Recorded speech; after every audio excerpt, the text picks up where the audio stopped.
Alright guys, Mr. B here. This video is going over the questions in chapter 8.4 on polarity.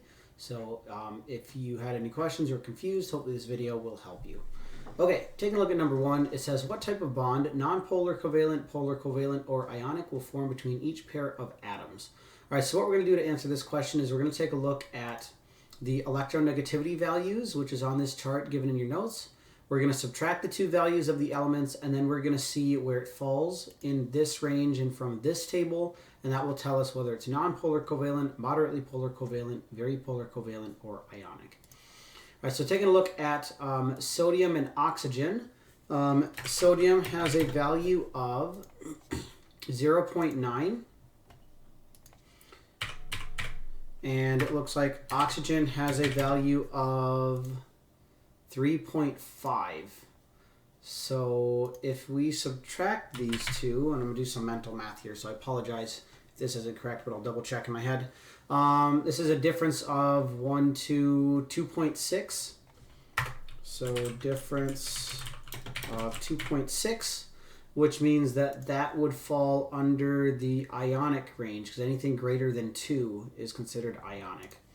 So this would be ionic. And let's underline this and bold this just so we know, like that. That's our answer there. So, and you know what? Let's just shift this up a little bit. Easier to see. Okay. The next one, oxygen, we already know has a value of 3.5. And the fact here that there are two oxygens means that they both have the same value. So the difference between them would be 0. And if the difference is equal to 0, that means that this would be considered a non-polar covalent bond. Anything between 0 and 0.4. So this is, sorry about that. Hold on a second. Non-polar. We'll just say non-polar. We don't need to say the covalent part. Okay, and then the last one here, phosphorus. So P, phosphorus has a value of 2.1. So this is 2.1. And oxygen, we already know, has a value of 3.5. So the difference between those is 1.4. So if we look at our chart, that would fall under the very polar covalent range. So this one would be considered very polar. Okay, so there you go. So that's how you answer those ones. You're just looking at the differences between those numbers. Okay, number 2, how do electronegativity values determine the charge distribution in a polar covalent bond? So electronegativity is how much an atom wants electrons. So the more electronegative it is, the more it tends to pull electrons closer to it. So the more electronegative an atom is that's in a molecule, it will pull electrons towards it, which means the charges will be distributed more towards that electronegative atom and away from the ones that are less electronegative, meaning that part of the molecule will be more partly negative and another part of the molecule will be like more slightly positive.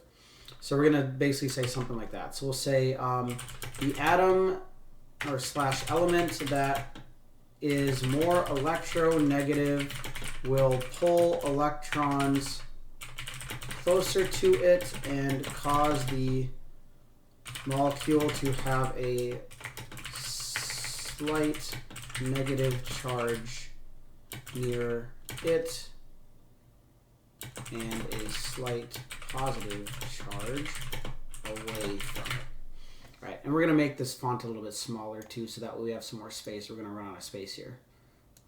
Size 18. There you go. That's probably better.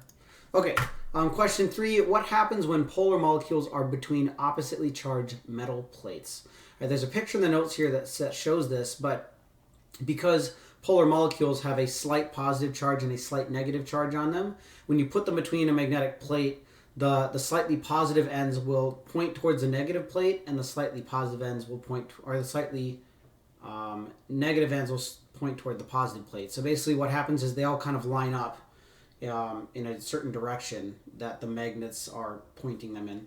And this is basically exactly how an MRI works. If anyone's ever had an MRI done before, they put you in this giant magnet and then they turn it on, and all of the water molecules and stuff in your body all point certain directions. And then that's how they can use it to image like your muscles and tissue, because if you have a tumor, then there are things in that tumor that don't allow those molecules to be affected by the magnet. So they might look at an image and everything looks normal because all the molecules are lined up the right way, until they hit like the tumor, and all of a sudden they go, ooh, that doesn't look right, because the molecules aren't lining up the same way everything else is. They're like different directions, which then it stands out really, really big on an MRI image. So, so we're going to basically put down something like that. So we'll say the molecules will line up with the magnetic field, and we'll say appropriately. So just meaning that they'll line up, appropriately, the positive ends pointing towards the negative magnet and the negative ends pointing toward the positive magnet. So, okay, number 4, not every molecule with polar bonds is polar. Explain this statement. Use CCl4 as an example. Okay, so here's what we need to understand here, and we're going to actually draw this out. So first, let's draw out CCl4. Okay, so I'm not going to go over how I'm drawing this. So if you have questions on why does it look this way, there are different videos on drawing Lewis structures. I'm simply just going to draw this out. All right, I'll put all of our lone pairs on here. So if we look at the values for carbon and chlorine, so let's go back to our notes here real quick, and let's look at the values. So carbon has a value of 2.5, and chlorine has a value of 3.0. Okay, so I've written them on my paper here. If we subtract these, right, so the difference between this is 0.5. And if we look on our chart here, 0.5 would fall under the moderately polar covalent range. So that means that on our molecule here, chlorine, of course, being the more electronegative element, is going to have slight negative charges on it. Okay, now I'm doing these weird, funky symbols. This is our symbol we use for slight charge, so slightly negative, and not like fully negative, like actual negative charge, but kind of negative. And the carbon would become slightly positive then, because it's a less electronegative. Now the question, again, says not every molecule with polar bonds is polar. Okay, so this molecule has polar bonds. There definitely is a difference between electronegativity value between the chlorine and the carbon, but overall, excuse me, overall this molecule is not polar, and here's why. Typically, for a polar molecule to be polar, there needs to be an uneven distribution of the charges. So, like, here's a good example. Let's take a look at water, just for example. Okay, so water is polar. The oxygen is more electronegative than the hydrogens are. Okay, like this, and it's bent. So there's also electrons up here on the oxygen, and it's not in a straight line.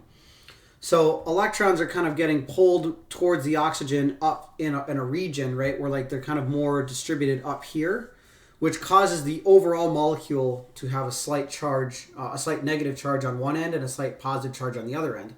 However, on this one, CCl4, we notice that there's a slight positive in the middle, but then there's all these negatives on the outsides, and they're all like, it's all symmetrical, right? It's all very symmetrical. They're all pointing away in the same direction, which means that even though there are slight negative charges on the outside, because all of them are getting pulled in the same, like, they're all getting pulled in opposite directions from each other, it basically like distributes everything evenly, right? They all kind of cancel each other out, which means that this molecule overall isn't actually polar, even though it does have polar bonds, because the way that the electrons are distributed, they're all like smoothed out or canceled out from each other.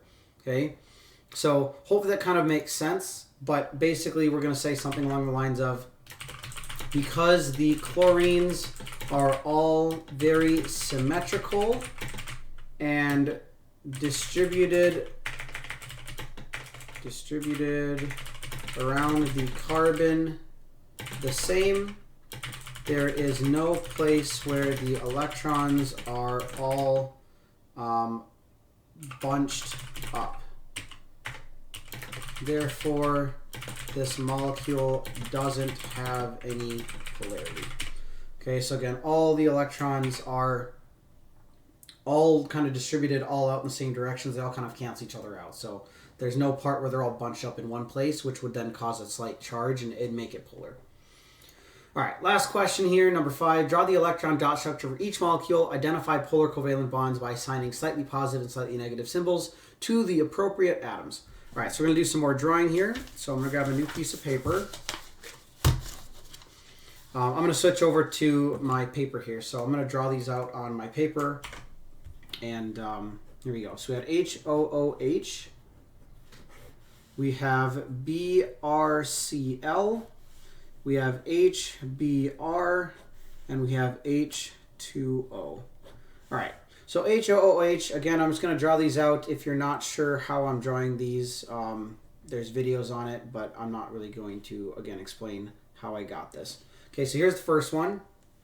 We're just going to draw them all out real quick, and then we'll talk about the polar part in a second here. So let's just draw them all. So it's BRCl, HBr, and then H2O. Okay, so we're going to go back to our notes here real quick just to check electronegativity values for all of these elements. We had oxygen, which is 3.5. We have hydrogen, which is 2.1. We have bromine, which is 2.8. We have chlorine, which is 3.0. We have hydrogen again, which we already have written down. We have bromine again, which we already have written down. And then oxygen and hydrogens, which we already have written down too. Okay, so I'm just going to write all these on my piece of paper so I know what they are. Okay, then we'll find the difference for all of them real quick. So H2O, or HOOH, I'm sorry, the difference here is 1.4. So we're going to say delta, that's the difference, is 1.4. This difference here for BRCl is only 0.2. This difference here between the HBr is 0.7. And this delta for the H2O is 1.4. Okay, so let's go back to our notes real quick. One last time. Let's take a look at this chart. So anything that is between 0 and 0.4 is nonpolar covalent. So I'm going to write this on my paper. Anything between 0.4 and 1 is moderately polar. Again, I'm writing this on my paper right now. And then anything between 1 and 2 is very polar. So very polar. Okay, so let's go back to our paper real quick so you can see all these. So very polar. Okay, so for the first one, we're going to write these little symbols on the oxygens to show that they are slightly negative, and these symbols on the hydrogen to show that they are slightly positive. For BRCl, it's not polar at all, so we don't need to have any symbols to show charges or slight charges because there are none. For HBr, this would be moderately polar. The Br has the greater of the two values for electronegativity, so it's going to be slightly negative. The hydrogen will be slightly positive. And then for water, the oxygen is going to be slightly negative, and the hydrogens will be slightly positive, again, because the oxygen has a greater electronegativity value. So this here is what we want to have for our answer for question number 5. So let's go back to our notes here real quick. Okay, so draw the electron dot structure for each and then label them, which we have drawn here. So either you could also draw this in mole view, and then you could import all of these molecules. You could draw all these in mole view and then import them all into your notes, and then just use like the little minus and plus charges on mole view to like assign these where you need to. Otherwise, if you want to draw them on paper, and then you can just put an image of this like in your notes too, that works as well. But either way, okay, so hopefully that helps you, and if you have any other questions, let me know. All right, I'll see you in the next one.